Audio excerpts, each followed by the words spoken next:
एक ही राज्य के एक जिले में 1,70,000 से भी ज़्यादा लोगों ने BSNL के नए सिम को खरीदा है। अगर ऐसा चीज नहीं सुधारा BSNL का, तो इसको बर्बाद होने से या कुछ समय के बाद इनके टोटली ग्राहक जो है से खंड बाई खंड भटक जाएंगे और प्राइवेट कंपनियों से जुड़ जाएंगे। जहां हम बात करें प्राइवेट कंपनियों की, तो वहां जहां 5G प्लस डेटा काम करती है, और वहीं हम देखें तो BSNL का 3G भी सही से काम नहीं करता है। सरकारी कंपनी है, इसीलिए ज़्यादातर लोगों का झुकाव इसके पक्ष में रहता है कि हम इसके लिए आवाज़ उठा सकते हैं। संसद भवन में इसके रिचार्ज प्लान बढ़ता है तो हम इसके प्रति, इसके खिलाफ में आवाज़ उठा सकते हैं कि नहीं, अभी रिचार्ज प्लान बढ़ाने की आवश्यकता नहीं।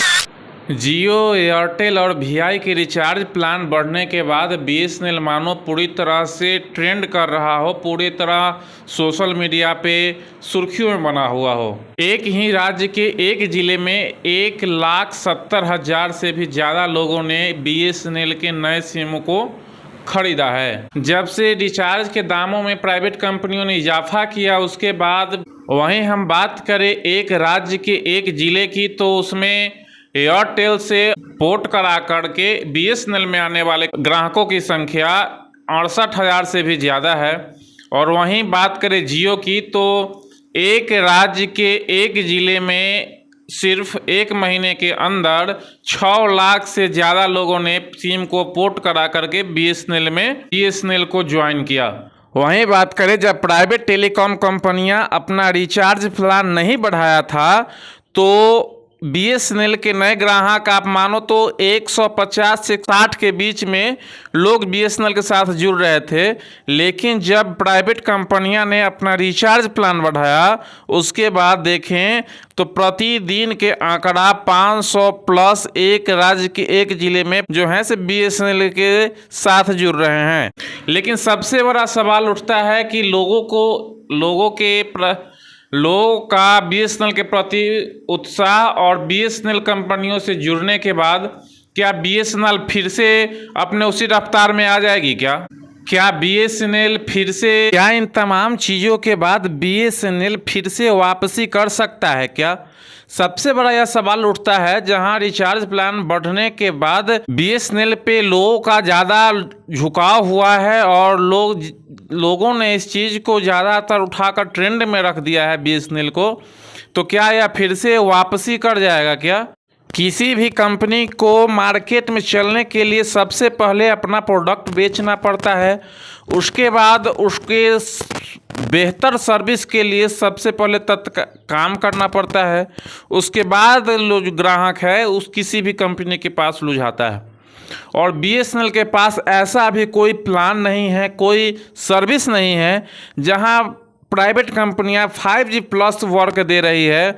वहीं आप देखें तो BSNL का 3G डाटा भी जो है सही से काम नहीं कर रहा है। अगर BSNL तत्काल समय से अगर अपने आप में सुधार नहीं लाता है, तो BSNL का वापसी कर पाना मुश्किल है। इसके अलावा भी लोगों के पास प्राइवेट कंपनियों का विकल्प है। इन्हीं तमाम मुद्दों पर बात करेंगे आज, क्योंकि BSNL का बहुत खराब स्थिति ये भी है। आज इन्हीं सब पॉइंट के ऊपर बात करेंगे। उससे पहले हमारा नमस्कार स्वीकार कीजिएगा। मेरा नाम रतन भट्ट है और आप न्यूज़ अड्डा बिहार देख रहे हैं। अब वहीं बात करेंगे इसके डाटा, कॉलिंग और स्पीड के बारे में। तो समझिए कि आप जहां से भी हैं, आप भी देखे होइएगा अगर कि BSNL का क्या स्पीड है।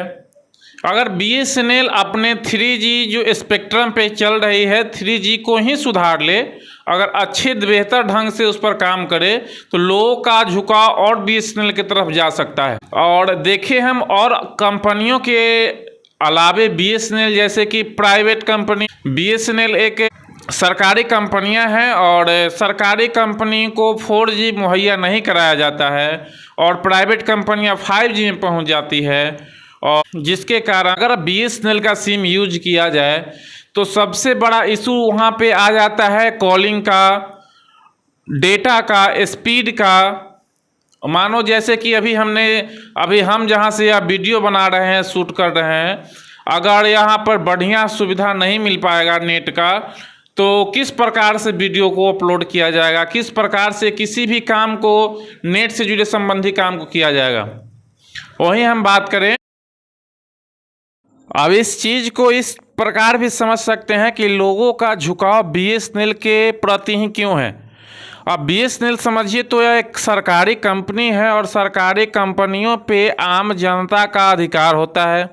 जिस प्रकार रेलवे की संपत्ति पर लिखा हुआ होता है कि रेलवे आपकी संपत्ति है, उसी प्रकार समय समय पर अगर बीएसएनएल अपने मन से कुछ करती है तो संसद भवन में इसके प्रति आवाज़ उठाया जा सकता है कि आप इसके रिचार्ज प्लान पे क्यों चार्ज को बढ़ाया है।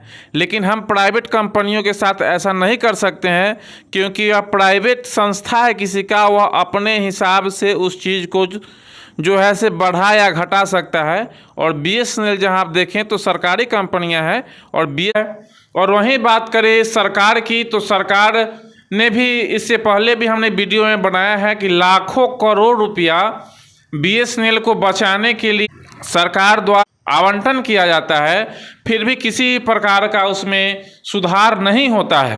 और प्राइवेट कंपनियां वहीं दिन दुगनी रात चौगुनी तरक्की कर जाती है और सरकारी कंपनियां जो है से धीरे धीरे बर्बादी के कगार पर पहुंच जाती है। लेकिन सबसे महत्वपूर्ण सवाल यह है कि जिस प्रकार बीएसएनएल अभी सुर्खियों में बना है और सोशल मीडिया पे ट्रेंड सा चल रहा है बीएसएनएल का, अगर इस चीज़ को और सारे पब्लिक का जो सपोर्ट मिल रहा है, लोगों का इतना सपोर्ट मिल रहा है बीएसएनएल को, अगर बीएसएनएल अपने कुछ सुविधाओं में सुधार नहीं लाता है, जैसे कॉलिंग डाटा स्पीड के मामलों में अपने आप में तत्काल सुधार नहीं करता है, लोगों के सपोर्ट के बाद भी बीएसएनएल को नहीं बचाया जा सकता है। ठीक है, एक जियो एयरटेल वीआई ने अपना प्लान बढ़ाया है, लेकिन काम तो कर रहा है सही से। आप जहां भी हैं, किसी इमरजेंसी परिस्थिति हो सकती है, कोई बिजनेसमैन है, कोई कुछ है, कोई कुछ है, तो वहां पे वह इस चीज़ को नहीं देख पाता है उतना कि वह ज़्यादा ले रहा है।